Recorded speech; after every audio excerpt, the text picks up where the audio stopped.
A ver, imaginen esto. Necesitamos conocer las características de toda una área, digamos un campo de cultivo, pero solo tenemos muestras de unos poquitos puntos. ¿Cómo pasamos de esa información tan limitada a un mapa completo? Bueno, pues justo ese es el desafío que la geoestadística nos ayuda a resolver. Es básicamente la ciencia que transforma unos cuantos datos puntuales en predicciones para todo un espacio. Para entender bien cómo funciona, vamos a seguir un recorrido muy claro.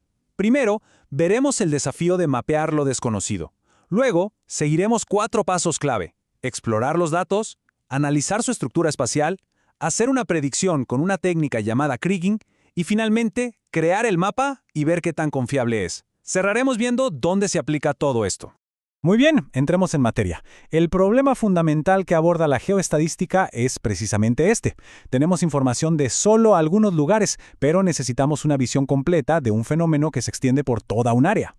Para que sea más fácil de entender, vamos a plantear un caso práctico con esta pregunta. Tenemos una parcela y únicamente 5 mediciones de la porosidad del suelo. El gran objetivo es generar un mapa que nos muestre cómo varía esa porosidad en toda el área, no solo en los 5 puntitos donde medimos. Y la herramienta para lograr esto es la geoestadística. ¿Qué la hace diferente de la estadística de toda la vida? Pues que no solo le importan los valores de los datos, sino que le añade una dimensión crucial: la ubicación. Aquí no solo importa el qué, sino, y esto es clave, el dónde. Y bueno, estos son nuestros datos de partida. Tenemos 5 puntos, del A al E, cada uno con sus coordenadas y su valor de porosidad. Sí, son poquitos datos, pero van a ver que es todo lo que necesitamos para poner a trabajar el método. Perfecto. Avancemos al primer paso formal del proceso, el análisis exploratorio. Antes de lanzarnos a predecir nada, es súper importante entender primero las características básicas de la información con la que contamos. Lo más intuitivo, lo primero que haríamos es calcular el promedio. Sumamos los 5 valores de porosidad, dividimos entre 5 y nos da 25%. Este número nos da una idea general, como un valor de referencia, pero la verdad es que no nos cuenta toda la historia. Y cuando vemos los datos en un gráfico, esto queda clarísimo. Aunque el promedio sea 25%, nuestros valores reales van desde un 10% hasta un 40%. Hay bastante variación. Y es justo esta variabilidad la que necesitamos entender y modelar en el espacio. Ahora sí, vamos al paso 2, que es donde está el verdadero corazón de la geoestadística, el análisis de la estructura espacial. Aquí es donde vamos a descubrir cómo se relacionan nuestros datos entre sí dependiendo de dónde están ubicados. El concepto fundamental aquí es la dependencia espacial. Suena un poco técnico, pero la idea es súper intuitiva. Existe una relación entre los valores de algo simplemente por su cercanía en el espacio. De hecho, hay una frase, casi una ley en geografía, que lo resume todo perfectamente. Los puntos cercanos tienden a ser más similares que los puntos lejanos.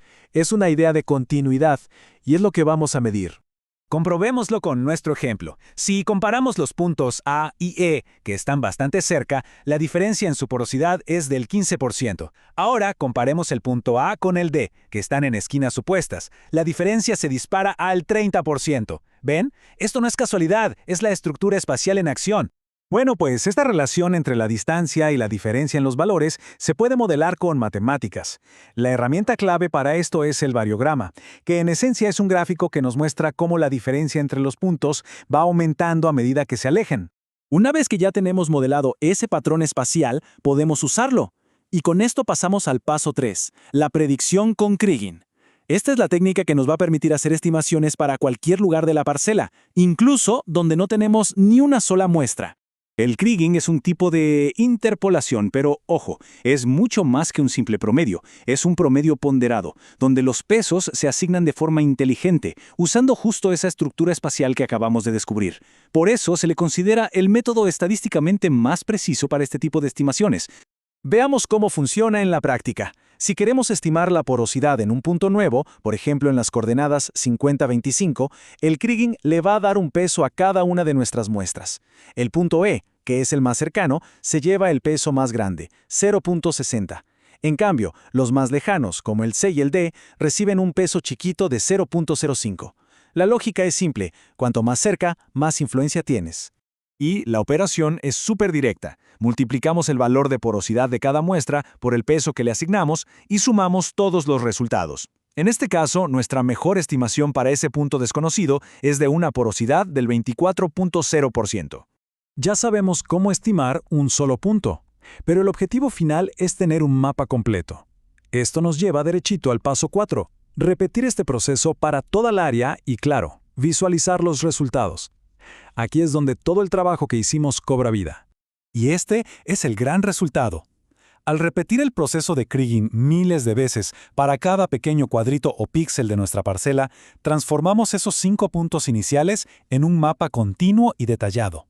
Hemos pasado de tener datos escasos a tener una imagen completa del fenómeno. Pero una de las mayores fortalezas del kriging, y esto es súper importante, es que no solo nos da la predicción, también nos dice qué tan seguros podemos estar de esa predicción. Nos da un nivel de confianza.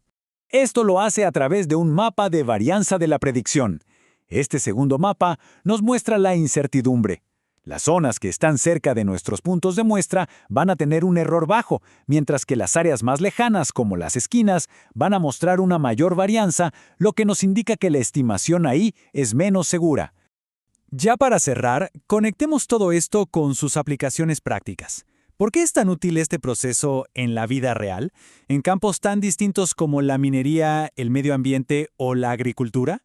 Aquí tenemos un resumen de todo el flujo de trabajo. Empezamos con un análisis exploratorio para entender los datos. Seguimos con el análisis estructural para modelar la relación espacial. Luego, la predicción con kriging para estimar valores. Y finalmente, el mapeo y la validación para ver e interpretar los resultados. Al final, la geoestadística nos da una metodología muy sólida para ir de unos pocos puntos a un entendimiento espacial completo, revelando patrones que de otra forma ni siquiera veríamos. Y esto nos deja con una pregunta final. Si pensamos en la calidad del aire, la distribución de enfermedades o los recursos naturales, ¿qué otros patrones invisibles en nuestro mundo podríamos descubrir con estas herramientas?